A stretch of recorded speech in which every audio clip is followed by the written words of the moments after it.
Et à 8h11 sur Radio Classique, l'édito politique de Guillaume Tabar. Bonjour Guillaume. Bonjour Marc. Entre les annonces sur la défense d'Emmanuel Macron, les annonces budgétaires de François Bayrou cet après-midi, la Nouvelle-Calédonie s'est frayé un chemin. Ce week-end, un accord a été conclu entre indépendantistes et loyalistes. Peut-on parler d'un accord historique, Guillaume ? Accord historique, oui, ce qui ne veut pas dire que la crise est réglée en Nouvelle-Calédonie ou qu'il n'y a plus aucun risque pour l'avenir. Mais après les discussions tentées sur place par Manuel Valls, ça semblait mal parti. Quand les rencontres de Bougival ont commencé, rien n'était acquis. Et pourtant, pour la première fois depuis les accords de Nouméa de 1998, les indépendantistes et les loyalistes se sont mis d'accord sur un même texte. Et il faut saluer ici le courage des députés Emmanuel Djibaou et Nicolas Metzdorf, qui n'est pas sans rappeler celui de Jean-Marie Djibaou, le père de l'actuel député, et de Jacques Lafleur à l'époque. Il faut reconnaître aussi que c'est un succès pour l'exécutif, notamment pour Manuel Valls.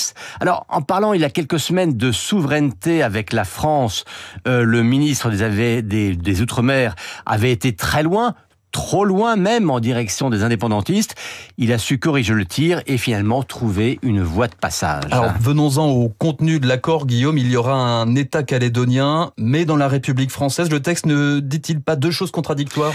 Il faut reconnaître que le statut proposé est un objet institutionnel non identifié, ou en tout cas inédit.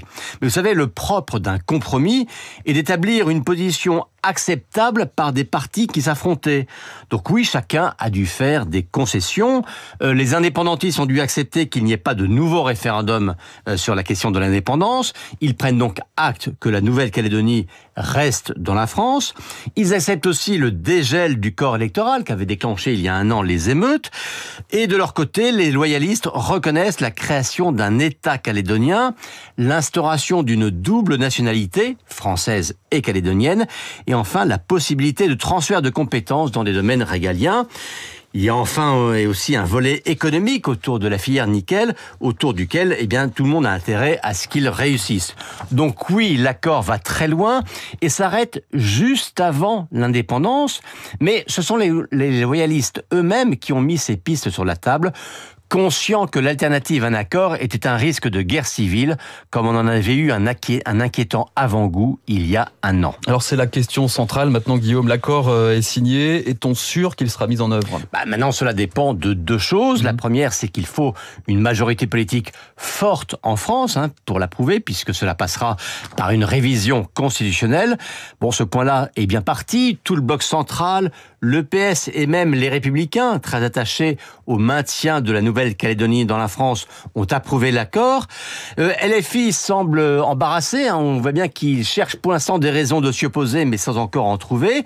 Et quant au Rassemblement national, il pointe des ambiguïtés de l'accord, mais il promet de l'améliorer. L'améliorer, ça veut dire qu'il ne le rejette pas a priori. Deuxième point, il faudra ensuite et peut-être surtout veiller à l'accueil sur place. Les délégations ont signé, mais comment seront-elles reçues à leur retour? On voit bien que dans chaque camp, des jusqu'au-boutistes peuvent accuser les signataires de trahison. Puis il y a encore d'autres questions lourdes qui se posent dans le Pacifique. La question de la volonté hégémonique de la Chine. Et puis dans le reste de l'outre-mer français, la tentation de s'engouffrer dans cette voie d'une large autonomie.